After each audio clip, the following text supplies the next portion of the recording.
वक्फ board म्हणजे नेमकी काय आणि सध्या त्यावरून एवढा गदारोळ का माजतोय? सरकारवर आरोप होत आहेत, विरोधक आक्रमक झालेत आणि लोकांच्या मनात अनेक प्रश्न निर्माण झालेत.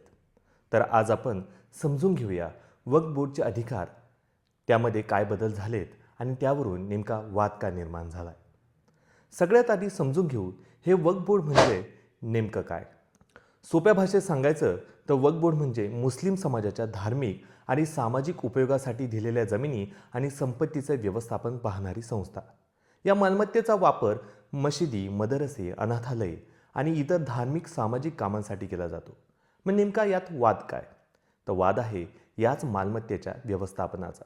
1995च्या वक्फ अधिनियमानुसार वक्फ बोर्डाला काही महत्त्वाचे अधिकार होते, जसे वक्फ संपत्तीची नोंदणी आणि देखरेख, अनधिकृत कब्जा रोखण्याचा अधिकार.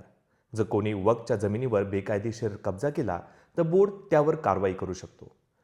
व्यवस्थापन समित्यांची स्थापना, ज्यात वक्फ मालमत्तांचे सुयोग्य व्यवस्थापन करण्यासाठी स्थानिक समित्या स्थापन करणे, हे सर्व आलं. वित्तीय ऑडिट आणि तक्रार निवारण, वक्फच्या आर्थिक व्यवहारांवर नियंत्रण आणि लोकांच्या तक्रारींवर निर्णय देणे. हे नियम जरी मुस्लिम समाजाच्या हितासाठीच असले तरी त्यात काही त्रुटी होत्या आणि याचमुळे 2024मध्ये मोठे बदल सुचवले गेले. चला तर मग नवीन वक्फ सुधारणा कायद्यात कोणते मोठे बदल करण्यात आले हे समजून घेऊया. या नव्या सुधारणा विधेयकानुसार वक्फ बोर्ड आणि केंद्रीय वक्फ परिषदेमध्ये 2 गैरमुस्लिम सदस्य असतील, ज्यामुळे पारदर्शकता वाढवण्यास मदत होईल. महिलांनाही बोर्डमध्ये जागा दिली जाईल, जे आधी नव्हतं. कोणतीही मालमत्ता वक्फ म्हणून घोषित करण्याआधी सखोल चौकशी बंधनकारक ठरणार आहे. तसेच आता जिल्हाधिकारी वक्फ मालमत्तांच्या सुरक्षिततेसाठी अधिक जबाबदार असतील. सर्व वक्फ संपत्तीची माहिती ऑनलाईन आणि सार्वजनिकरित्या उपलब्ध होईल. अतिक्रमण रोखण्यासाठी कडक नियमावली या कायद्यात आहे.